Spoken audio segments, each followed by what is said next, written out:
আসসালামু আলাইকুম, তোমাদের প্রত্যেককে স্বাগতম আমার চ্যানেল ইজি আইসিটি স্কুলে, অর্থাৎ সবথেকে সহজ এইখানে। আমি আছি তোমাদের সাথে মোহাম্মদ বাইজিদ এবং আজকে আমরা অধ্যায় 5-এর 19 নম্বর ক্লাসটা করব। আর আজকের ক্লাসের টপিকগুলো যেগুলো, এই টপিকগুলো হলো তোমাদের বইয়ের, অর্থাৎ আমি পুরা কোর্সে যত কিছু পড়াবো তার ভিতরে যদি আমি কাউরে বলি সব থেকে বাইরের টপিক, অর্থাৎ যে টপিকের সাথে তোমাদের আহামরি তেমন কোনো সম্পর্ক নাই, সেই টপিকগুলোর ম্যাক্সিমামটাই আজকের ক্লাসে আছে। কিন্তু দাঁড়াও, একটু খেয়াল করো যে আমি তোমাকে কি বলি।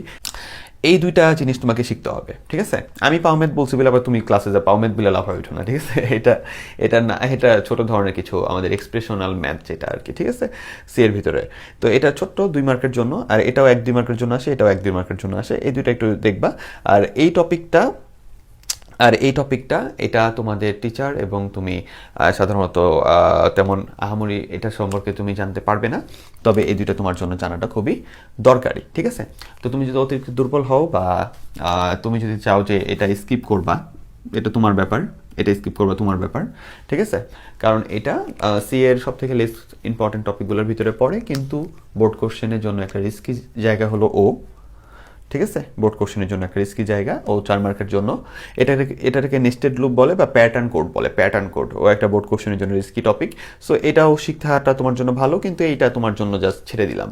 তবে আগেই আমি তোমাকে বলে নিচ্ছি যে আমি তোমাদের এতদিন ধরে যা পড়াইছি, যত ক্লিয়ার করেই পড়াইছি, এই টপিকটা তুমি অত ক্লিয়ারভাবে বুঝতে পারবা না। তার কারণটা হলো এই টপিকের ভিতরে এমনও কিছু আছে, যেমন এই যে অবজেক্ট ওরিয়েন্টেড প্রোগ্রামিং। আমাদের মতো, আমি তো বিএসসি পাস করছি, আলহামদুলিল্লাহ বিএসসি ইঞ্জিনিয়ার, অথবা সামনে আরও পড়বো, এমএসসি পড়বো, আরও বড় ইঞ্জিনিয়ার হব, ঠিক আছে?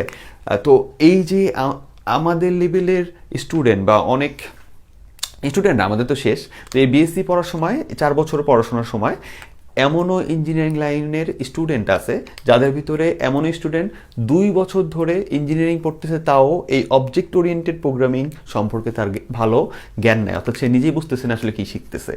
তাহলে চিন্তা করে দেখো, এরকম টপিক সম্পর্কে তোমার বইতে অল্প একটু লিখছে, এই অল্প একটু লেখার কারণে অনেক টিচারই এটা ক্লাসে বোঝানোর চেষ্টা করে, অ্যান্ড পোলাপান ওই ক্লাসে পাগল হয়ে যায়। কিন্তু কথা হলো, এই জিনিসটা এত বড় একটা জিনিস, মহাসাগরের সমান, যেটা তোমাকে আমি যতই বলি না কেন অল্প কথায় তুমি বুঝতে পারবা না, ঠিক আছে? তাহলে আমি তোমার কাছে যেটার জন্য এত কথা বলতেছি, তার কারণটা হলো যে এই টপিকটা আমি তোমাকে যতই বোঝাই না কেন একটু কঠিন লাগবে তোমার কাছে, কিন্তু তোমার বইতে যেহেতু আছে আমার বলা উচিত, তাই তুমি মোটামুটি এটা সম্পর্কে শুধু একটু আইডিয়া নিবা। কথা বোঝা আসছে? এটার সম্পর্কে তুমি কি করবে, একটু আইডিয়া নিবা, যে কখনো যদি বিপদে পড়ো, যে স্যার দিয়ে দিছে, তাহলে তুমি লিখবা। সাধারণত এটা স্যাররা অ্যাভয়েড করে, ওকে? আর এখান থেকে তুমি এটা আর এটা মাস্ট শিখবা, এটা সম্পর্কেও ভালো একটু আইডিয়া নিয়ে রাখবা, ঠিক আছে? এটা ওই আমাদের সি কোডের যেটা ফর লুপ করছিলাম না, ওইটাই ফর লুপ দিয়ে নেস্টেড লুপ করা হয়, অন্য কোনো এটার ভিতর নেয় না। সো এটা একটু দেখবা। তাহলে চলো ক্লাসটা শুরু করি। Program design model. Program design মডেলটা কি? সেটা হলো প্রোগ্রামের গঠন রীতি, অর্থাৎ প্রোগ্রামের গঠন রীতি ভালো করে বুঝো। তুমি শুধু শিখছো কোনটা? সি ভাষা। তো এই একটাই ভাষা আছে দুনিয়ায়? না, আমি তো তোমাকে প্রথমের দিকে ক্লাসে বলছি কি, যে আমাদের বিভিন্ন রকম কাজের জন্য বিভিন্ন রকম ভাষা আছে। তুমি ওইখান থেকে সিটারে শিখছো, তোমার ম্যাথ করার জন্য অন্য কোনো প্রোগ্রামিং ভাষা আছে। তারপরে তোমার হলো ধরো জৈবিক কোনো কাজ করার জন্য, যেমন ওই কেমিক্যাল টাইপের কাজ করার জন্য ওইটার জন্য ল্যাঙ্গুয়েজ আছে। তারপরে হলো পারমাণবিক বিদ্যা, রকেট সায়েন্স, এগুলোর জন্য বিশেষ কাজ করার জন্য বিশেষ বিশেষ তোমার ল্যাঙ্গুয়েজ আছে, ঠিক আছে? তোমার তারপরে যারা সায়েন্সে পড়ো তারা বুঝবা যে লগারিদমের যে ম্যাথ আছে, ক্যালকুলাস আছে, ওগুলোর জন্য আলাদা আছে, ডাটাবেজের জন্য আলাদা ভাষা আছে, কম্পিউটার নিজস্ব অপারেটিংয়ের জন্য আলাদা ভাষা আছে। তো বিভিন্ন রকম ভাষা আছে, ওইখান থেকে আমরা শুধু শিখছি হলো সিটা, ঠিক আছে? এখন কথা হলো, আমরা এই যে এত রকমের যে ভাষাগুলো আছে, আমরা এই বিভিন্ন রকম ভাষা কতগুলো বলে ফেললাম আমি, তাই না? তো এদের ভিতরে কমন বৈশিষ্ট্য দিয়ে আমরা 4টা ভাগ করতে পারি এই সকল ভাষাগুলোকে। মানে কম্পিউটারের এই যে আমরা যে ল্যাঙ্গুয়েজটা শিখলাম সি ভাষা, এরকম তো আরও অনেক ভাষা আছে, ঠিক আছে? আমি অনেকগুলো নাম এখানে লিখছি, এরকম অনেক ভাষা আছে। তাহলে এখান থেকে আমরা কি করতে পারি, এইখান থেকে যে অনেকগুলো যে ভাষা আমাদের আছে, ওইখান থেকে এই ভাষাগুলোর তার কাজের উপর ডিপেন্ড করে, অর্থাৎ সিও যেভাবে কাজ করে এটাও কাছাকাছি ওইভাবেই কাজ করে, তাই এই দুজনের আমরা এক গ্রুপে ফেলাই দিলাম। কথা বোঝা আসছে? তো এই যে গ্রুপ করলাম, এই গ্রুপ হলো কয়টা? প্রোগ্রাম ডিজাইন মডেল, অর্থাৎ প্রোগ্রাম কিভাবে কাজ করে সেই গঠন রীতির উপর ভিত্তি করে 4টা গ্রুপ আমরা পাইছি। কথা বোঝা আসছে? যে আমরা এই যে প্রত্যেকটা প্রোগ্রামিং ভাষা, মানে প্রত্যেকেই বিভিন্ন রকম প্রোগ্রাম অথবা সমস্যা সমাধান মানে করতে পারে। তো এরা যে সমস্যা সমাধান করে এদের কাজের স্টাইলের উপর ডিপেন্ড করে আমরা কয়টা গ্রুপ পাইছি, 4টা গ্রুপ পাইছি। প্রথমটা হলো স্ট্রাকচার্ড প্রোগ্রামিং। স্ট্রাকচার্ড প্রোগ্রামিংটা কি? তাহলে প্রোগ্রাম ডিজাইন মডেলটা কি? প্রোগ্রামের গঠন রীতি, অর্থাৎ প্রোগ্রাম কিভাবে কাজ করে তার গঠনটা এটা। এবং এটা কয় ধরনের? এটা হলো 4টা আমরা গ্রুপ পাইছি। এখন এই 4টা গ্রুপের ভিতরে আমরা দেখব যে স্ট্রাকচার প্রোগ্রামিংটা কোন মানে প্রোগ্রামিং ভাষার, সি হোক, অন্য কোনো প্রোগ্রামিং ভাষা হোক, প্যাসকেল হোক বা ভিজুয়াল হোক, ঠিক আছে? তো প্রোগ্রামিং ভাষা ও কিভাবে কাজ করে বা ও কোন কাজগুলো করার কারণে ওরে আমরা এই স্ট্রাকচার্ড প্রোগ্রামিং গ্রুপে ফেলাইছি। দেখো এই যে এরা সবাই হলো স্ট্রাকচার প্রোগ্রামিং, ঠিক আছে? স্ট্রাকচার্ড প্রোগ্রামিং, এরা সবাই স্ট্রাকচার্ড প্রোগ্রামিং ভিতরে মানে এই গ্রুপটার ভিতরে কেন পড়লো সেটা হলো আমাদের কথা। তাহলে এই গ্রুপের কিছু কমন বৈশিষ্ট্য আছে যার কারণে এরা সবাই কি করছে, এর ভিতরে পড়ছে। তাহলে স্ট্রাকচার প্রোগ্রামিংয়ের আমাদের কমন বৈশিষ্ট্যগুলো জানতে হবে। সেটা হলো কি, স্ট্রাকচার প্রোগ্রামিংটা হলো আমরা এখানে কিছু গঠন, ঠিক আছে, কিছু কাঠামোর মাধ্যমে আমরা কি করতে পারি, এই প্রোগ্রামিং ভাষাটা সমাধান করার চেষ্টা করি। এখন কথা হলো কাঠামোর মাধ্যমে কি বলতে কি বোঝায়? যেমন হলো মনে করো যে আমরা এখানে আগে প্রবলেমটা একটু সলভ করার জন্য কিছু ডিজাইন করি বা একটু অ্যালগোরিদম ফ্লো চার্ট করতে পারি বা এক নির্দিষ্ট সিরিয়াল তৈরি করতে পারি যে এইভাবে প্রোগ্রামটা সলভ হবে, ঠিক আছে? তো এই ধরনের ছোটোখাটো সিরিয়াল করা, ডিজাইন করা, এই ধরনের যে কাজটা আছে এদেরকে আমরা বলি হলো কাঠামো ভিত্তিক কাজ বা স্ট্রাকচার ভিত্তিক কাজ, ঠিক আছে? আর এই জন্য এটাকে বলা হয় স্ট্রাকচার্ড প্রোগ্রামিং। তো তার মানে তুমি বুঝতেই পারলা যে সি যেহেতু ওর ভিতরে পড়ছে, সি তো স্ট্রাকচার্ড প্রোগ্রামিং, তার মানে প্যাসকেল, কিউবেসিক বা বেসিক বা ফোরট্রান এরা প্রত্যেকেই ওই টাইপেরই কাজ করে, যেখানে কি থাকে, যেখানে আমরা কি করতে পারি, যারা তুমি যখন এটা শিখবে তাহলে এটা ওইভাবেই মানে সি যেরকমভাবে তুমি রান করাইছো একটা সিরিয়ালের মাধ্যমে, যে প্রথমে আমরা ডিক্লারেশন করি, পরে আমরা সূত্র স্টেটমেন্টের কাজ করি বা এক্সিকিউটেবলের কাজ করি, পরে সিরিয়ালের কোডটা চলে, তুমি অ্যালগোরিদম ফ্লোচার্ট করছো বা কিছু ডিজাইন করছো আগে, একইভাবে তুমি যখন এটা শিখবা তখন এই সেম টাইপের ভাবেই তোমার শিখতে হবে। এই জন্য এরা সবাই কোথায় পড়ছে, স্ট্রাকচার প্রোগ্রামের ভিতরে পড়ছে। আগেই বলতেছে এই জিনিসটা শুধু তুমি কানে শুনবা, দরকার পড়লে বারবার শুনবা, আহামরি নোট করার দরকার নাই, আইডিয়া লিখে দিলে এটা মার্ক দিয়ে দেয়, ঠিক আছে? এখানে কোনো মুখস্থ বিদ্যা নাই, বুঝতে পারছো? তোমাদের বইতেও কোনো মুখস্থ টপিক দেয় না, এরা একটা আলোচনা দিছে, আলোচনাটাই তোমার জানতে হয়, আর কিছু না। তাহলে এখন কি বললাম, স্ট্রাকচার প্রোগ্রামিংয়ের আর কি বৈশিষ্ট্য তুমি বলতে পারো? এখানে ধরো মডিউলের মাধ্যমে কাজ হয়, মডিউল বা ফাংশনের মাধ্যমে। আমরা ওই যে সেকেন্ড ব্র্যাকেট দিয়ে ছোটো ছোটো ফাংশন করছিলাম, ফাংশন করি না আমরা, মেইন লেখার আগে একটা সেকেন্ড ব্র্যাকেট দিয়ে এখানে দিই, তাহলে এই ছোটো ছোটো যে ফাংশন সাব ফাংশন আছে এর মাধ্যমে কাজ করে। তাহলে আমরা এটার আরেকটা বৈশিষ্ট্য পাইলাম, টেস্টিং ডিবাগিংটা এখানে সহজ, মোটামুটি আরেকটা বৈশিষ্ট্য পাইলাম। তারপরে এদের ভিতরে কয় রকমের কোড দেখা যায়, সি এর ভিতরে কয় রকম কোড পাইছি, সাধারণ কোড একটা পাইছি আমরা, কি সাধারণ কোড, ওইটার নাম হলো পর্যায়ক্রমিক কোড, ঠিক আছে? যতটুকু খেয়াল পড়ে ওইটার নাম হলো পর্যায়ক্রমিক কোড বা পর্যায়ক্রমিক কাঠামো।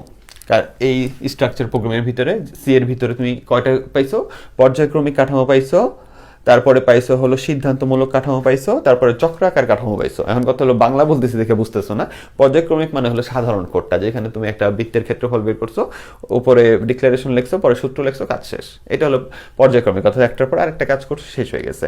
তারপরে হলো তুমি পাইছো হলো কি বলো ওটারে, সিদ্ধান্তমূলক, অর্থাৎ ইফ এলস টাইপের, ইফ এটা হলে এটা হবে, এটা হলে ওইটা, অর্থাৎ কন্ডিশনের উপর নির্ভরশীল।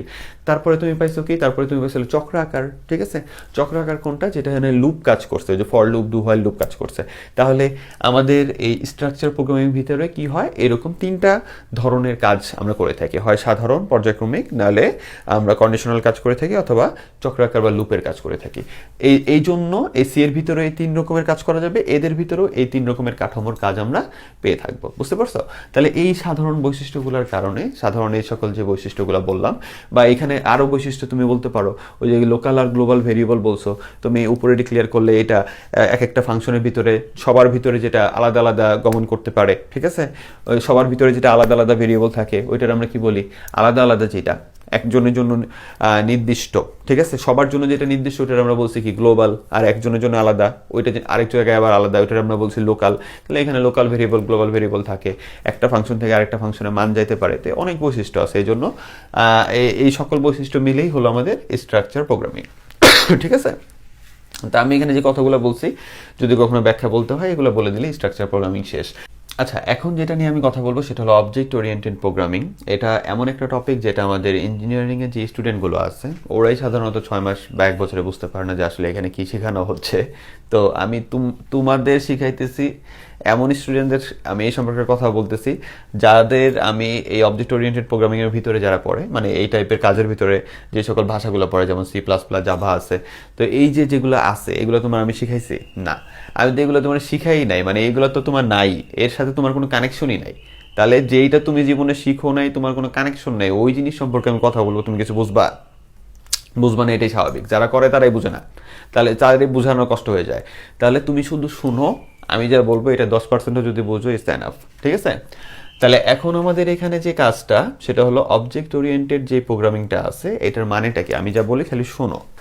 অবজেক্ট ওরিয়েন্টেড প্রোগ্রামিং এর মানে হলো যে প্রোগ্রামিং ভাষাটা হলো অবজেক্ট এর উপরে নির্ভর করে চলে, তাকে বলা হয় অবজেক্ট ওরিয়েন্টেড প্রোগ্রামিং, ঠিক আছে?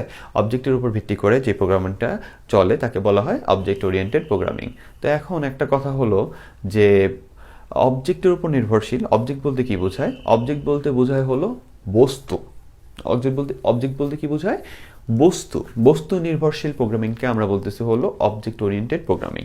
এখন কথা হলো আমরা যেই কোডটা শিখবো, কোডটা শিখবো, এই কোডের ভিতরে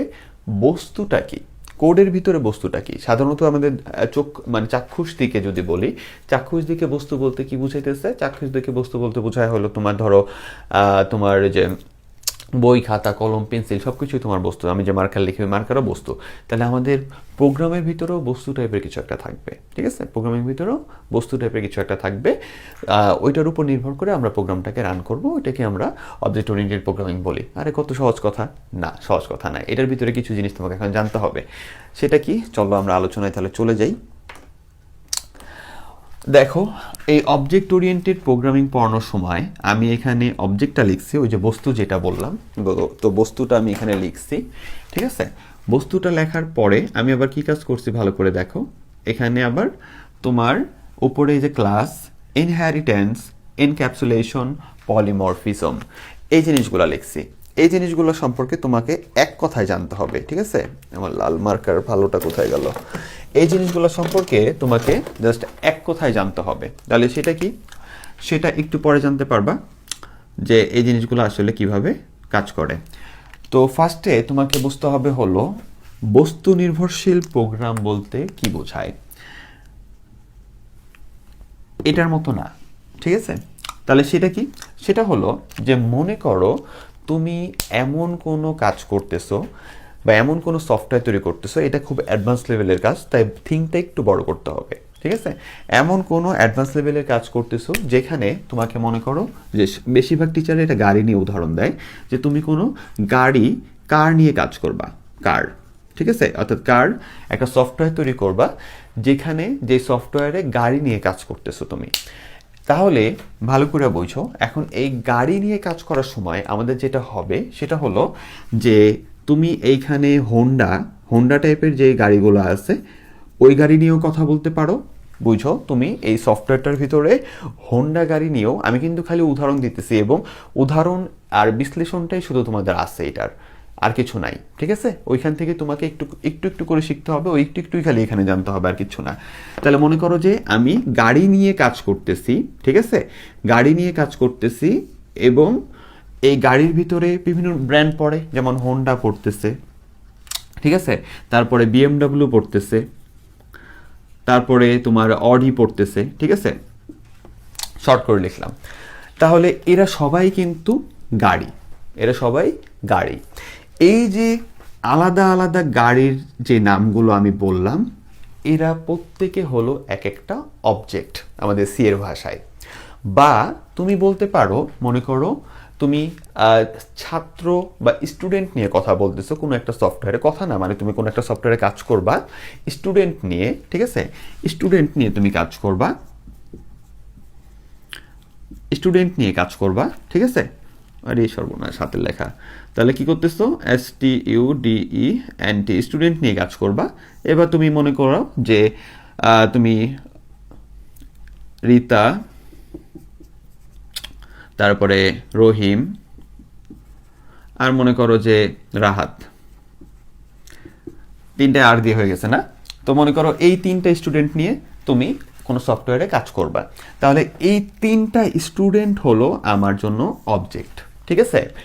তাহলে ভালো করে বুঝো, এই তিনজন স্টুডেন্ট অবজেক্ট। তাহলে অবজেক্টটা আমরা কিভাবে এই কোড করার সময় অবজেক্টটারে কিভাবে মার্ক করি? অবজেক্ট হলো সেই জিনিস যার প্রপার্টি আছে এবং মডিউল বা এটা কাজ আছে আর কি, ঠিক আছে?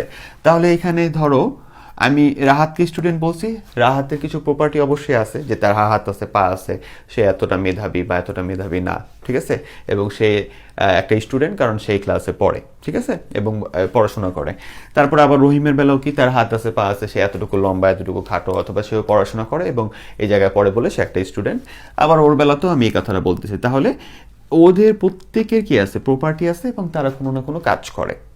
এই ধরনের কোনো কিছু যদি আমাদের কোনো প্রোগ্রামিং ভাষার ভিতরে আমরা পাই, যাদের নিজস্ব প্রপার্টি, বৈশিষ্ট্য আছে এবং ওরা কোনো না কোনো কাজ করতেছে, ওদেরকে আমরা বলি হলো অবজেক্ট, ঠিক আছে?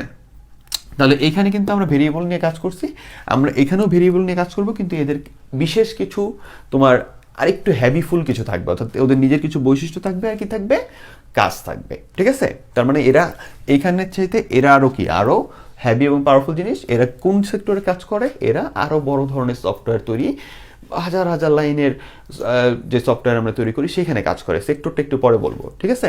তো সেখানে এদের দিয়ে আমরা কাজ করতে পারি। তাহলে একইভাবে আমাদের এইখানে তোমার হোন্ডার, বিএমডাব্লিউ, অডি যেটা, ঠিক আছে, এরা কেন তোমার হইলো, অবজেক্ট হইলো? কারণ এদের প্রত্যেকেই তোমার কি, এরা প্রত্যেকেই হলো তোমার গাড়ি, ঠিক আছে? কিন্তু এক একজন এক এক ব্র্যান্ডের, কিন্তু প্রত্যেকজনের নিজস্ব বৈশিষ্ট্য এবং কাজ আছে।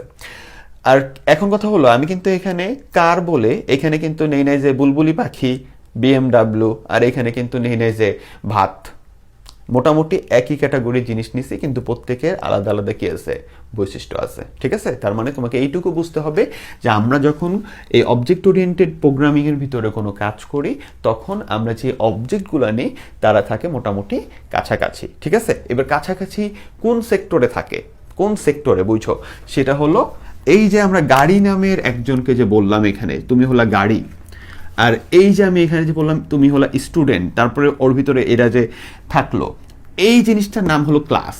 এটার নাম হলো কি, ক্লাস, ঠিক আছে? ক্লাস, এখানে ক্লাস বলতে বোঝায় হলো একটা বিশেষ শ্রেণী, বুঝছো? তার মানে অবজেক্ট ওরিয়েন্টেড প্রোগ্রামিং এর মূল থিমটা, তোমাকে যদি কখনো ক্লাসে তোমার টিচার এটা নিয়ে কথা বলে, 100 জন স্টুডেন্টের ভিতরে আমি তোমার কথা দিলাম, মানে একবার কথা দেওয়া তো ঠিক না, জাস্ট আমি তোমাকে বললাম যে 100 জন স্টুডেন্টের ভিতরে সর্বোচ্চ 1 থেকে 2 জন এটা বুঝতে পারবে। এখন তুমি যদি একটু জানা থাকে আগে থেকে, তোমরা যদি এরকম কোনো কলেজে পড়ো যেখানে এটা নিয়ে আলোচনা করে, এটা খুব বাইরের এবং হাই লেভেলের টপিক, এটা নিয়ে পড়াই না ম্যাক্সিমাম কলেজে, তো তুমি যদি ক্লাসে একটু স্যারের সাথে রেসপন্স করো, স্যার নিজে অবাক হয়ে যাবে যে কীভাবে সম্ভব এটা, যে এই স্টুডেন্ট কীভাবে এটা নিয়ে কথা বলতেছে, ঠিক আছে? তো ওই জিনিসটা তুমি আমার থেকে পাচ্ছ, বুঝছো? তাহলে আমি কি বলতেছি যে এই জিনিসটাকে বলা হয় কি, ক্লাস। এটাকে কি বলা হয়, ক্লাস। তাহলে ক্লাস মানে একটা শ্রেণী, ওই শ্রেণীর ভিতরে আমরা এইটার উপর বা এটার সাথে অ্যাডজাস্টেবল বিভিন্ন অবজেক্টকে রাখতে পারি, বুঝতে পারছো? তার মানে আমি যদি বলি যে স্টুডেন্ট, ছাত্র, ছাত্র একটা কি শ্রেণী, মানে একটা ক্যাটাগরির নাম। এইবার আমি ওইটার ভিতর রহিম, করিম, তারপরে তোমার সাকিব সবাইকে রাখতে পারি, কারণ সবাই স্টুডেন্ট, ঠিক আছে? সবাই স্টুডেন্ট, সবাই স্টুডেন্ট বলেই কোন ক্যাটাগরিতে ঢুকছে, স্টুডেন্ট ক্যাটাগরিতে যা ঢুকছে। তাহলে আমরা অবজেক্ট ওরিয়েন্টেড প্রোগ্রামিংয়ে অনেক রকমের অবজেক্ট নিয়ে কাজ করব, কিন্তু যারা এক টাইপের, তাদের সবাইকে নিয়ে কোথায় রাখবো, একটা ক্লাসের ভিতরে রাখবো, ঠিক আছে? তাহলে আমরা অবজেক্ট ওরিয়েন্টেড প্রোগ্রামিং ভিতরে অবজেক্ট কারা, যার বিশেষ কি আছে, তোমার কাজ আছে এবং কি আছে, বিশেষ তোমার বৈশিষ্ট্য আছে, তাদেরকে আমরা অবজেক্ট বলছি। আর এরকম অবজেক্টগুলো যখন এক ধাঁচের অনেকগুলো হবে, তাদের সবাইকে নিয়ে আমরা কোথায় রাখবো, একটা ক্লাসের ভিতরে রাখবো, ঠিক আছে? তাহলে এটার নামটা কি, এটা হলো আমাদের ক্লাস, আর এগুলো হলো আমার সেই অবজেক্ট, ঠিক আছে? এখন কথা হলো এইভাবে কাজ করার জন্য, বা এইভাবে যদি আমরা এই থিমটার উপর, তোমার শুধু থিম বুঝতে হবে এখানে, আর কিছু না, এই থিমের উপরে কাজ করে যদি আমরা কি করি, তোমার কোড রান করি, মানে কোড সাজাই, তাহলে সুবিধাটা কি হয়? সুবিধাটা হলো আমরা ওই কোডের ভিতরে, আমরা যেমন এখানে যেমন কোড লিখছি না, আমার ওই যে বিভিন্ন এই যে সেকেন্ড ব্র্যাকেট দিয়ে যে কোড করা শুরু করছিলাম না, কার জন্য, যে এটার জন্য, একইভাবে আমরা ওই অবজেক্ট ওরিয়েন্টেড প্রোগ্রামিংয়ের ক্ষেত্রে যেটা হয়, যে অবজেক্ট ওরিয়েন্টেড প্রোগ্রামিংয়েও আমরা যখন কোড লেখা শুরু করি, ঠিক আছে, এই কোডের প্রথম দিকে বা বিশেষ জায়গায়, এটা জাস্ট তোমাদের বলতেছি প্রথম দিকে, যে আমরা বিশেষ জায়গায় কি করি, আগে বিশেষ জায়গায় আমরা এই ক্লাসগুলোকে আগে লিখে রাখি। ক্লাস যে একটাই থাকবে তা না, আমি এটা নিয়েও কাজ করতে পারি, এটা নিয়েও একই প্রোগ্রামের ভিতরে কাজ করতে পারি, যে ছাত্র আর গাড়ি দুইটাই থাকলো। তাহলে এই যে স্টুডেন্ট ক্লাসটা, তাহলে আমরা কোডের ভিতর কি করি, এই স্টুডেন্ট ক্লাসটা, ঠিক আছে, এবং এই কারের যে ক্লাসটা আছে সেই দুইটা জিনিসকে আগে ডিক্লেয়ার করি বা আগে সাজায় নিই। কিভাবে সাজাই, যে আমি আগে এর ভিতরে, ঠিক আছে, কোডের মানে পরে কোডের সাথে এটা নিয়ে যাচ্ছে, আগে কথা বুঝো তারপরে। তা আমি আগে এই কারের ভিতরে কিছু বৈশিষ্ট্য দিয়ে দিই, যে কোন কোন জিনিসটা আমার কারের ভিতরে, মানে আমি ভবিষ্যতে যে কোড করব এই কোডের কোন কোন জিনিসটা এই কার ক্যাটাগরিতে পড়বে, সেটা আমি এখানে কয়েকটা বৈশিষ্ট্য বা প্রপার্টি আগে দিয়ে দিই। সেটা হলো কি, যে যাদের চাক্কা আছে, ঠিক আছে, যাদের 4টা চাক্কা আছে, তাহলে আমরা আগে কারের ভিতরে কি বৈশিষ্ট্য দিতেছি, যে যাদের কি আছে 4টা চাক্কা আছে এবং যারা ইঞ্জিন আছে, এরকম জিনিস সবাই হলো কার, ঠিক আছে। তাহলে আমি বললাম কি, যে যাদের চাক্কা আছে এবং ইঞ্জিন আছে তারা সবাই হলো কারে পড়বে। তাহলে আমি ভবিষ্যতে যদি কোড করার সময় যাদের চাক্কা আছে আর ইঞ্জিন আছে এরকম জিনিসটা আমি কি করতে পারবো, এই ক্যাটাগরিতে ফালাইতে পারবো, ঠিক আছে। তাহলে সুবিধাটা কি দেখো, সুবিধাটা হলো আমরা মনে করি এক জায়গায় কোড করতেছি, করতে করতে করতে করতে কোনো জায়গায় আমি কার ক্যাটাগরিটা, অর্থাৎ কোনো একটা ভেরিয়েবল বা কিছু একটার জন্য যদি আমি বলি যে ও কার ক্যাটাগরিতে পড়ে, তাহলে ও অটোমেটিক, আমি যদি কখনো বলে ফেলি যে এই জিনিসটা কি হয়, কার ক্যাটাগরিতে পড়ে, তাহলে সে অটোমেটিক, আমি কারের ভিতরে যে বৈশিষ্ট্যগুলো বলে দিয়ে আসছি, যার চাক্কা আছে এবং ইঞ্জিন আছে, সে কিসে পড়তেছে, কারে পড়তেছে। তাহলে আমি যখনই বলবো যে ও কারে পড়ে, তার মানে ওর ভিতরে যে বৈশিষ্ট্যগুলো বলা আছে না, যে চাক্কা আছে ইঞ্জিন আছে, তাহলে এই বৈশিষ্ট্য অটোমেটিক ওর ভিতরে চলে আসবে। বুঝতে পারছো? তার মানে চিন্তা করে দেখো, আমি আগে থেকে কিছু বৈশিষ্ট্য সাজায় রাখতে পারতেছি একটা ক্লাসের ভিতরে, দেন ভবিষ্যতে কোনো জায়গায় কোড করার সময় যদি ওইটার আমি শুধু ওর সাথে কানেক্ট করতে পারি, তাহলে ওর বৈশিষ্ট্যগুলো ওর ভিতরে চলে আসতেছে। দেন তুমি মনে করো যে বললা যে আমি BMW গাড়ি নিয়ে কথা বলতেছি, ঠিক আছে, তুমি বললা কি, মানে কোডটা করতেছো কি নিয়ে, BMW নিয়ে, ঠিক আছে। তখন তুমি বলতে পারবা যে তাহলে এটা কার ক্যাটাগরিতে পড়ে, তখনই এটার ভিতরে কোন কোন কোড চলে আসবে, যে ওর চাকা আছে, ওর কি আছে, ইঞ্জিন আছে। এবার তুমি ওর যদি আরো কিছু চাও, BMW কেন হইলো, যে ওর স্পেশাল আরো এই বৈশিষ্ট্যগুলো আছে, এগুলো তুমি ওকে দিতে পারবা।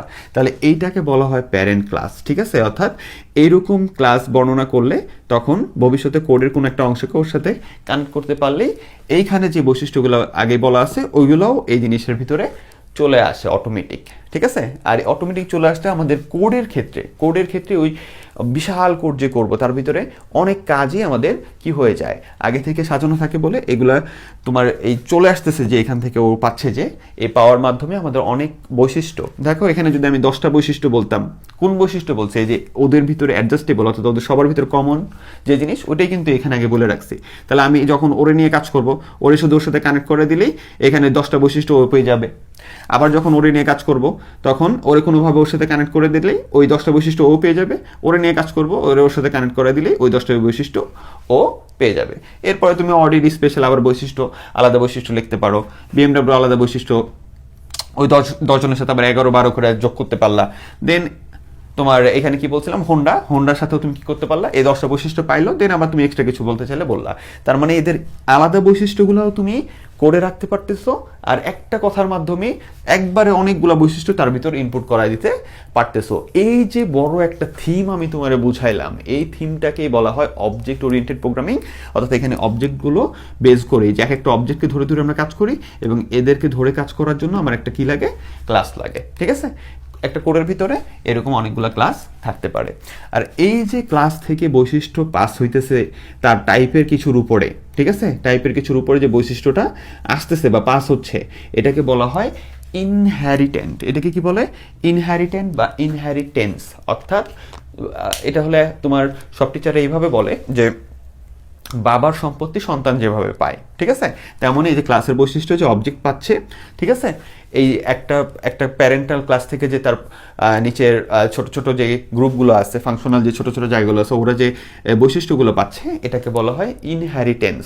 তাহলে তোমাকে যদি কোনো টিচার বলে যে ইনহেরিটেন্স কি সহজ কথায়, তাহলে তুমি বলবা যে যেইভাবে এই ক্লাস দিয়ে বলতে একটু কষ্ট হয়ে যাবে, যে স্যার বাবার সম্পত্তি যেমন আমাদের কি পায়, তোমার এই যে সন্তান পায়, একইভাবে আমাদের হলো এই ক্লাস থেকে তার পরবর্তী নিচে ছোট ছোট আমাদের ফাংশনাল বা আমাদের অবজেক্ট টাইপের জিনিসগুলোর যেই তথ্য পাওয়ার যে প্রক্রিয়াটা বা বৈশিষ্ট্য পাওয়ার প্রক্রিয়া, এটাকে আমরা বলি হলো তোমার ইনহেরিটেন্স। ঠিক আছে, আমার এইখানের অনেক কথার সাথে তুমি ভবিষ্যতে যে যদি এটা সম্পর্কে আরও জানো একটু বেমিল পাবা, একটু, তার কারণটা হলো আমি তোমাদের জন্য যতটুকু মডিফাই করা যায় ওইভাবে তোমাকে পড়াচ্ছি। ঠিক আছে, তাহলে এটাকে আমরা বলি ইনহেরিটেন্স, কিন্তু ইন্টারমিডিয়েটের জন্য ঠিক আছে, সমস্যা নাই। তাহলে ইনক্যাপসুলেশন কি, এরপরে আমরা আসলাম ক্লাস জানলাম, ইনহেরিটেন্স জানলাম, ইনক্যাপসুলেশন। ইনক্যাপসুলেশনটা হলো তুমি তোমার কোডের ভিতরে, আমি কি বলতেছি যে তুমি তোমার কোডের ভিতরে কি করলা, এই কোডের ভিতরে কিছু গ্রুপ বানায় দিলা, যে এদের কিছু কাজ কোনো জায়গায় কোনো তোমার এদের কিছু কাজ ডিক্লেয়ার করে একটা গ্রুপ বানায় দিলা, এবং বিশেষ কোডের মাধ্যমে ওই পুরা গ্রুপটাকে, ঠিক আছে, এদের কাজ বা বৈশিষ্ট্যের গ্রুপটাকে বিশেষ কোডের মাধ্যমে লক করে দিলা। লক মানে কি, যে এই জিনিসটা আমার এই 1000 লাইনের কোডের ভিতরে এই 10 লাইনের এই কোডটা কেউ কি করতে পারবে না, বাইরে থেকে কোনো ইনপুট দেই আউটপুট দেই যত কিছু দিই না কেন এই 10 লাইনের উপর কোনো প্রভাব পড়বে না। এটাকে একবারে তুমি কি করলা, ক্যাপসুল করে দিয়ে আটকায় দিলা। এই ধরনের কাজকে বলা হয় ইনক্যাপসুলেশন, অর্থাৎ একবারে তোমার কি ওটার একটা প্রোটেক্টিভ মোড অন করে দেওয়া, মানে প্রোটেক্টিভ মোড করে দেওয়া, যাতে বাইরে থেকে বাইরের কোনো কোডের কোনো কিছুর কারণে এটার যাতে কোনো প্রবলেম না হয়। ঠিক আছে, এরপরে আস্তে আস্তে পলিমরফিজম। পলিমরফিজম মানে হলো বহুরূপিতা। এটার সরাসরি কেউ তোমাকে বললে তুমি খালি বলবা বহুরূপিতা, আর কিছু না। বহুরূপিতা মানে হলো যদি আমাদের তোমার কি হয় যে বিশেষ কোনো কাজের ক্ষেত্রে পলিমরফিজমের দ্বারাও তোমাকে একটা সংজ্ঞা বলি। তো পলিমরফিজম যদি তুমি কাউকে বলতে চাও, বলতে পারো হলো, এটা বলতে বোঝায় হলো বহুরূপিতা। সে বহুরূপিতা বলতে কি বোঝায় দেখো, তুমি বলতে পারো যে যে একই ফাংশন এবং বিভিন্নভাবে, ঠিক আছে, একই ফাংশন বিভিন্নভাবে ব্যবহার করার উপায়কে বলা হয় হলো পলিমরফিজম। ঠিক আছে, আর একই বৈশিষ্ট্যের জন্য কোনো কোড মডিউল নাম এক হলেও একাধিক রূপ থাকতে পারে। ঠিক আছে, কখন কোন রূপ ব্যবহার করতে হবে তা কম্পাইলার নির্দিষ্ট করে দেয়। এটা তোমাদের একটা ফেমাস রাইটারের বই, মাহবুর রহমান এটা লিখছে মেবি, হ্যাঁ উনি মেবি লিখছে, রাখছিলাম যে তোমাদের একটু বলবো। তাহলে এটা হইলো কি, যে একটা ফাংশন, অর্থাৎ আমরা ধরো ওই যে ফাংশন যে ছোট ছোট অংশ, কাজের ছোট ছোট অংশ যে আমরা কোডের ভিতরে ভাগ করি, ওই ফাংশন এক এক জায়গায় এক এক রকম রূপ দেখাইতেছে। ঠিক আছে, ওইটা হলো বহুরূপিতা, এবং সে কোডের কোন জায়গায় কেমন রূপ দেখাবে সেটা আবার কে ঠিক করতেছে, সেটা আমরা বললাম কি, যে সেটা ঠিক করে দেয় হলো আমাদেরকে কম্পাইলার, যে সে কোন জায়গায় কোন কাজটা করবে। ঠিক আছে, তাহলে এইটুক শুধু মনে রাখো, একটা ফাংশন এক এক জায়গায় যদি এক এক রকম কাজ করে, ওই হাজার হাজার লাইনের কোডের এক এক জায়গায় এক এক রকম, কম্পাইলার যদি কাজ করায় ওইভাবে, তাহলে ওইটা আমরা বলবো কি, ওইটা আমরা বলবো পলিমরফিজম। তাহলে তুমি পলিমরফিজম সম্পর্কে একটা আইডিয়া রাখলা, যে একটা ফাংশনের বিভিন্ন রূপের কাজ করার প্রক্রিয়াকে পলিমরফিজম বলে।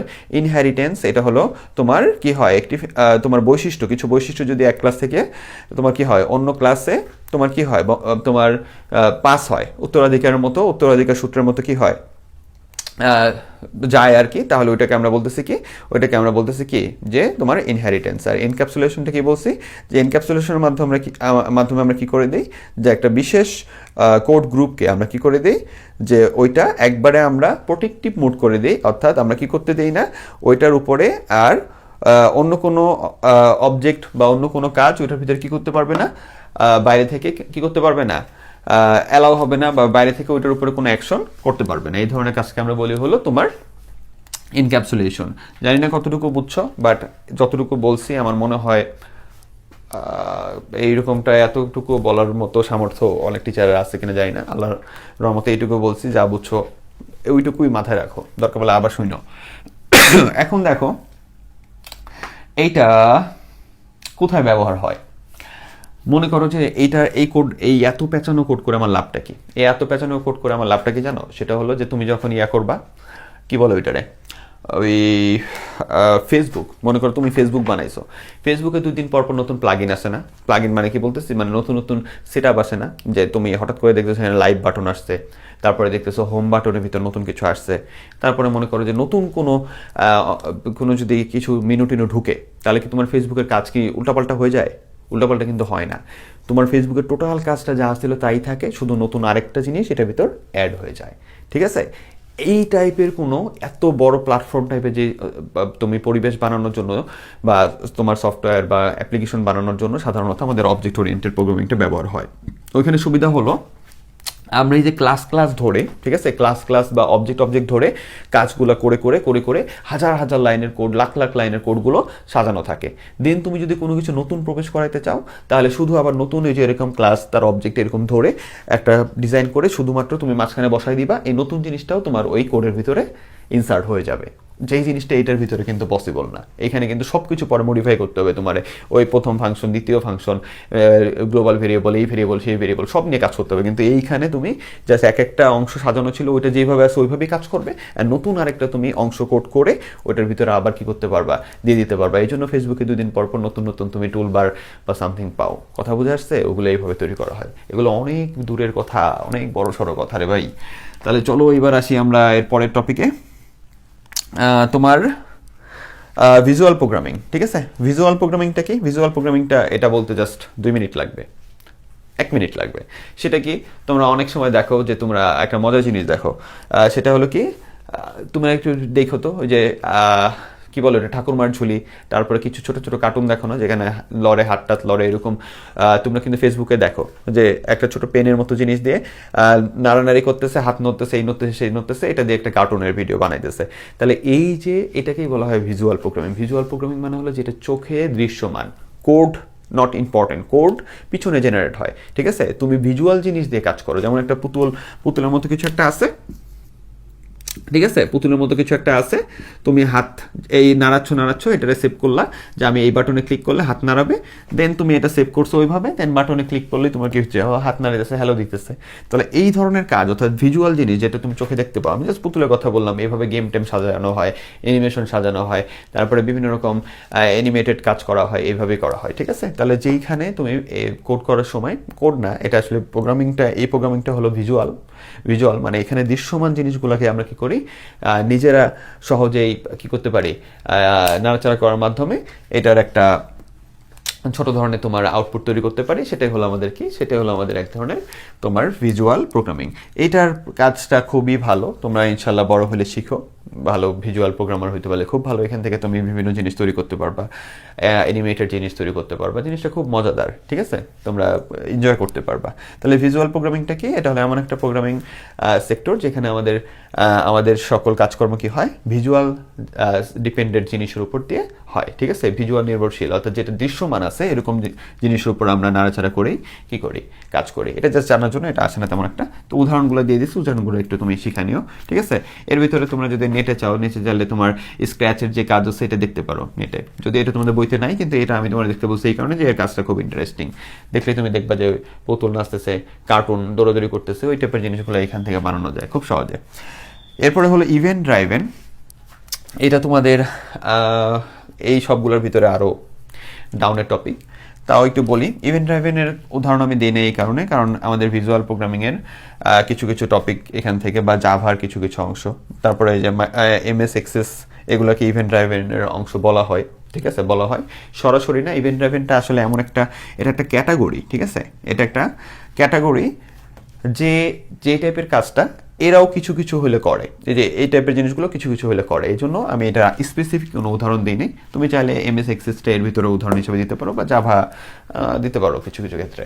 ঠিক আছে, তো এখন কথা হলো এটা কি, ইভেন্ট ড্রাইভেনটা হলো যেটা তোমার ইভেন্ট, অর্থাৎ একটা ঘটনা একবারে ইনস্ট্যান্ট কোনো ঘটনার উপর নির্ভর করে হচ্ছে। এখন এটা কেমন, যেমন তোমার একটা ইভেন্ট, অর্থাৎ ইভেন্ট ক্রিয়েট করা, আমরা বলি না ইভেন্ট ক্রিয়েট করো, একটা কাজ ক্রিয়েট করো, এরকম কোনো কাজ। যেমন মনে করো যে মাউসে ক্লিক করলা আর কিছু একটা হইলো, তাহলে এটা একটা ইভেন্ট ড্রাইভেন প্রোগ্রাম। ঠিক আছে, তারপরে মনে করো তুমি কিবোর্ডে কিছু ক্লিক করলা আর ক্লিকের সাথে সাথে কিছু একটা ঘটলো, এটাকে আমরা বলি ইভেন্ট ড্রাইভেন প্রোগ্রাম, এই টাইপের জিনিসগুলা।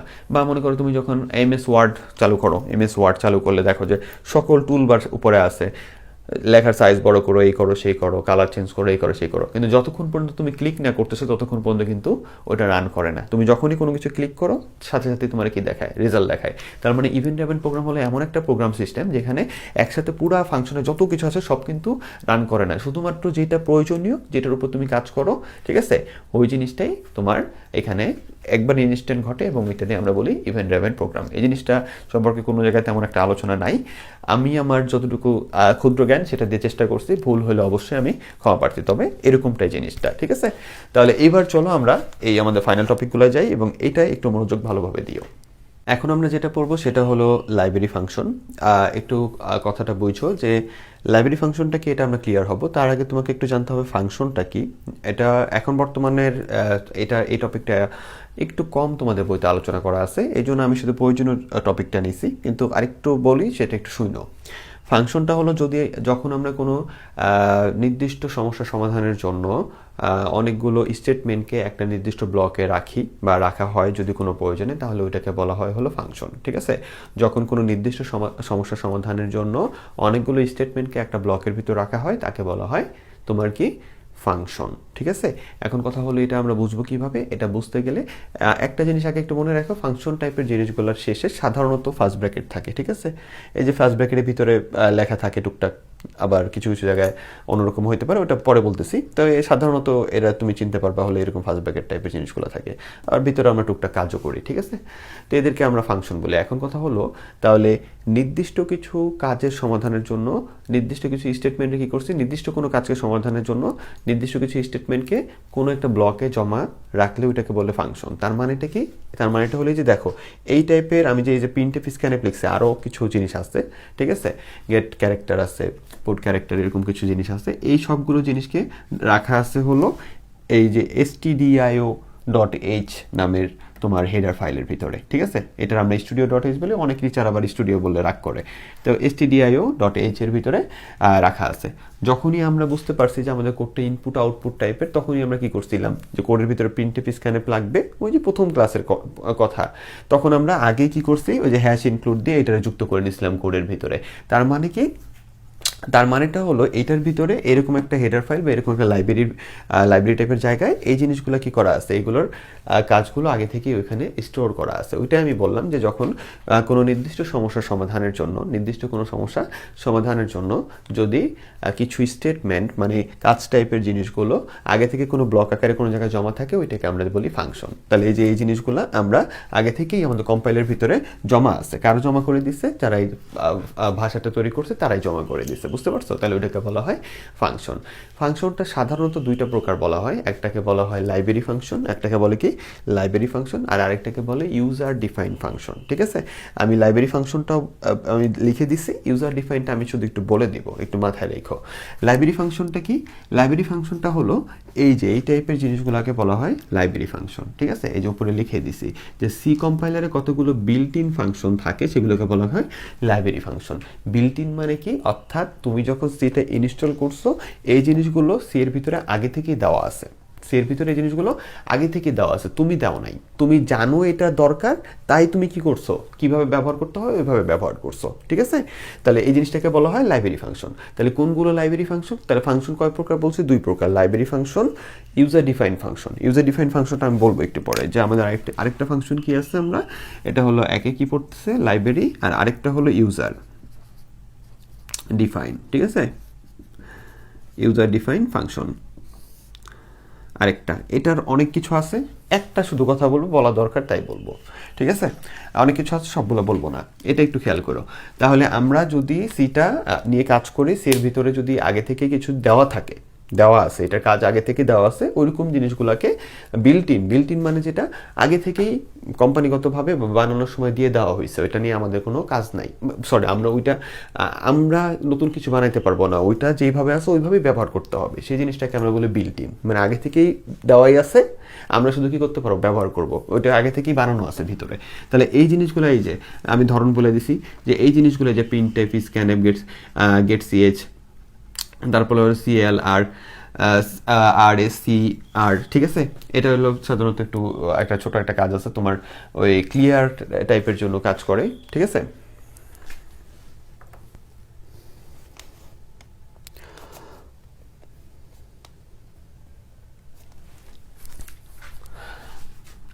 এটা হলো সাধারণত কিছু জিনিস ক্লিয়ার টাইপের কাজ করে। তো এই যে এইটা, তারপরে আছে তোমার যে পাও, স্কোয়ার রুট, তারপরে এই যে অ্যাবসলিউট, ঠিক আছে? এই যে এই টাইপের জিনিসগুলা এগুলা এগুলা কোন ধরনের কাজ করে সেই জিনিসটা কিন্তু আগে থেকেই আমাদের কিসে আছে, সি এর কম্পাইলার ভিতরে বলে দেওয়া আছে। এখন কোথায় বলে দেওয়া আছে? কোনো একটা জায়গায় সাজানো আছে, সেই সাজানো যে জায়গাটায় আছে সেই জায়গাগুলো হলো এই যে হেডার ফাইলগুলো। ঠিক আছে? তাহলে এই যে আমাদের স্টুডিও ডট এইচ এর ভিতরে এরা আছে, এই জন্য আমরা যখন কোড করি তখন আগে স্টুডিও ডটটারে কানেক্ট করে নিই। ঠিক আছে? আমি কিন্তু এখন নিয়ম বলতেছি যে কিভাবে তোমার এই যে লাইব্রেরি ফাংশন ব্যবহার করা হয়। তো লাইব্রেরি ফাংশন কেন? কারণ এই ফাংশনগুলো আমাদের কিছু হেডার ফাইলের ভিতরে কি আছে, লাইব্রেরি বইয়ের মতো সাজানো আছে। ঠিক আছে? আমরা যখন যেটা দরকার সেটা ব্যবহার করতে পারি। কিভাবে ব্যবহার করি? যে আমরা যদি কোড করার সময় আমরা যদি দক্ষ হলে আমরা নিজে বুঝতে পারি যে কোড করার সময় আমার প্রিন্টের দরকার, স্ক্যানের দরকার, আর ওই যে পাওয়ারের কাজ যদি করি তাহলে আমার পাও দরকার। ঠিক আছে? বা রুটের কাজ করি, রুট দরকার। তাহলে তখন আমরা কি করবো, প্রিন্টএফ আর স্ক্যানএফটা কোথায় বলা আছে কাজ, স্টুডিও ডট এইচ এ, তাই আমরা hash include studio dot H লিখবো। আবার আমার কোডে যদি পাও লাগে, স্কোয়ার রুট লাগে, তখন আমি আবার কি লিখবো, তখন আবার লিখবো হলো ওই যে উপরে হ্যাশ ইনক্লুড তোমার কি ম্যাট ডট এইচটা উপরে লিখে দিয়ে আসবো। তুমি যদি চাও, এটা নিয়ে এতটা মারামারি নাই, এটা চাইলে তুমি আবার উপরে তুমি তখন এটারও হ্যাশ ইনক্লুড দিয়ে কনিও ডট এইচও দিয়ে আসতে পারো। ঠিক আছে? তাহলে আমরা যে ধরনের ফাংশন ব্যবহার করব ওইটা আমরা প্রবলেম দেখলেই বুঝতে পারবো যে আমার এটার জন্য আমার এই ফাংশনাল শব্দগুলো লাগবে। ঠিক আছে? দেন আমার এই ফাংশনগুলো কোথায় আছে, সেটা হলো আমার এই হেডার ফাইলে আছে। আমরা কোডের উপরে এই হেডার ফাইলগুলো দিয়ে আসলে দেন আমরা এই ফাংশনগুলো ব্যবহার করতে পারবো। কার জন্য বলছি? এটা লাইব্রেরি ফাংশন। ঠিক আছে? লাইব্রেরি ফাংশনগুলো তাহলে কি, লাইব্রেরি ফাংশন যেগুলো আগে থেকেই আমাদের এই যে এগুলোর কাজ আগে থেকে কি করা আছে, আমাদের কোডের মানে বিল্ট ইন মানে ভিতরে সেট করাই আছে। আমরা শুধু কি করি, আমরা জানি যে এটা লাগবে, দেন কার সাথে কিভাবে লাগবে ওই জিনিসটা আমরা সেট করে বসায় দিই। যে আমাদের উপরে এটার আমরা উপরে হ্যাশ ইনক্লুড দিয়ে বসায় দিই। ঠিক আছে? আমাদের এটা হেডার ফাইল বা লিঙ্ক আকার উপরে থাকে, দেন আমরা কোডের ভিতরে এই জিনিসগুলোকে ব্যবহার করি। ঠিক আছে? তাহলে এই হলো আমাদের লাইব্রেরি ফাংশন। তো কয়েকটা উদাহরণ একটু লিখে নাও, এই কারণে দিচ্ছি যে একটু যাতে তোমরা ইউজ টু হও। ঠিক আছে? আচ্ছা, ইউজার ডিফাইন ফাংশন নিয়ে বলছিলাম, শুধু একটা কথা বলবো, এটা সম্পর্কে তোমার আপাতত ধারণা আমি বলতেছি না, তার কারণটা হলো বইতে ম্যাক্সিমাম বইতে এটা উঠায় দিতে। তো এটা খালি খেয়াল রাখো যে ইউজার ডিফাইন ফাংশনটা হলো তোমার রিটার্ন টাইপ, তারপরে হলো তোমার ফাংশন নেম, তারপরে হলো প্যারামিটার লিস্ট, এই ধরনের জিনিস নিয়ে কাজ করে। শুধু এইটুকু একটু মাথায় গেঁথে নিও। ঠিক আছে? এইটুকু, আর কিছু লাগবে না। ঠিক আছে? এর বেশি যদি চাও তোমরা তো মানে এখানে তো অনেক এক্সট্রা দেওয়াই হচ্ছে, এর বেশি যদি চাও তোমরা তোমাদের নিজস্ব টিচার যদি থাকে বা প্রাতিষ্ঠানিক টিচারের সাথে বলতে পারো, বা তুমি আরও একটু দেখতে পারো বইটই, এই আর কি। তো এটা যতটুকু লাগবে বলে দিলাম আর কি। ঠিক আছে? অ্যাভারেজ যতটুকু লাগে। আচ্ছা, এখন আমরা করব হলো পাওয়ারের ম্যাথ। যদিও এটা পাওয়ারের ম্যাথ আসলে না, এখানে পাওয়ার ছাড়াও ম্যাথ দিতে পারে। আমি দুষ্টামি করে বলি পাওয়ার ম্যাথ ভালো লাগে। এটা আসলে এক্সপ্রেশন ম্যাথ, এখানে তোমার যোগ বিয়োগ গুণ ভাগ দিবে। তো তোমরা ওই যে ক্লাস 3-তে যেভাবে করছো ওইটাই, শুধু এখানে মাঝে মাঝে একটু পাওয়ার আর মোট টাইপের একটু জিনিস থাকে। ঠিক আছে? এটা আসলে ক্লাসে যাবার বই কেউ না পাওয়ার ম্যাথ, স্যার আবার চিল্লাবে। এটা এক্সপ্রেশন টাইপের ম্যাথ। ঠিক আছে?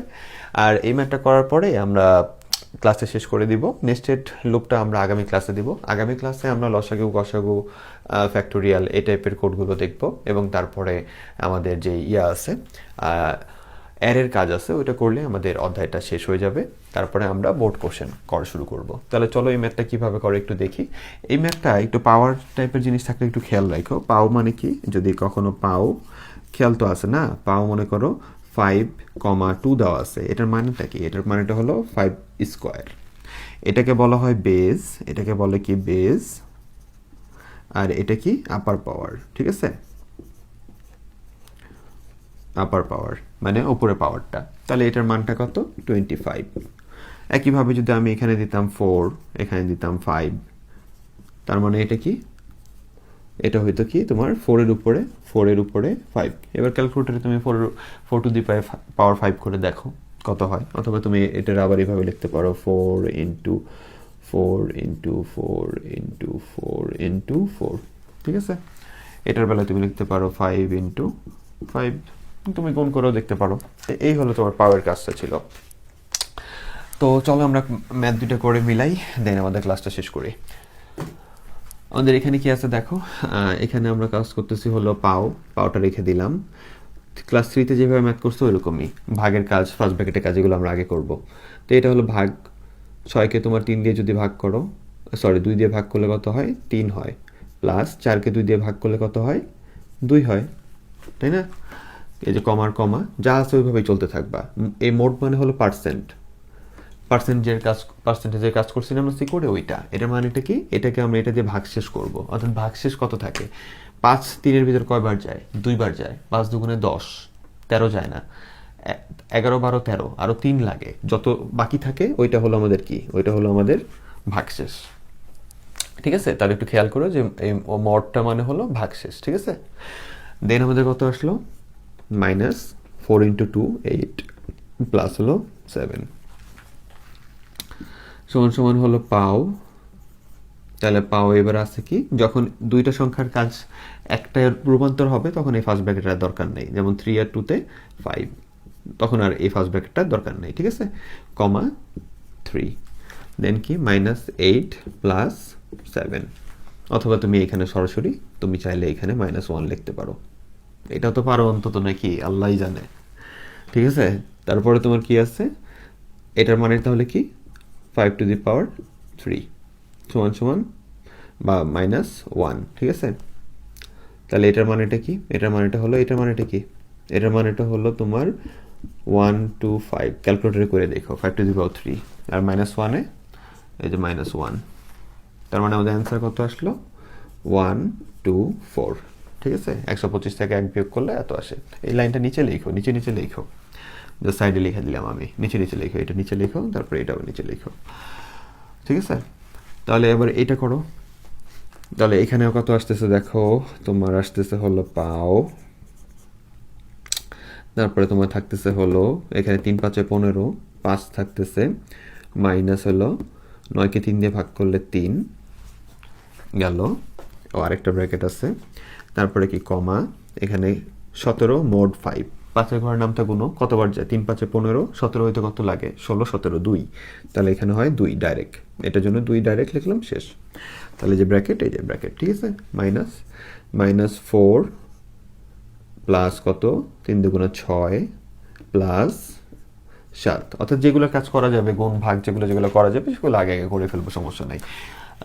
বদমাসের নিয়ম তো পারো, ছোটবেলায় করছো নাকি, ওইটা আবার নাম শুনে নাই জীবনে, অর্থাৎ গুণ যোগ বিয়োগ গুণ ভাগে কোনগুলো আগে করে সেগুলো আগে আগে করতে হবে, তারপরে আমরা যাইতে থাকবো। ঠিক আছে, এখন আবার ক্লাস 3 ম্যাথ শিখাতে বলো না রে ভাই। তারপরে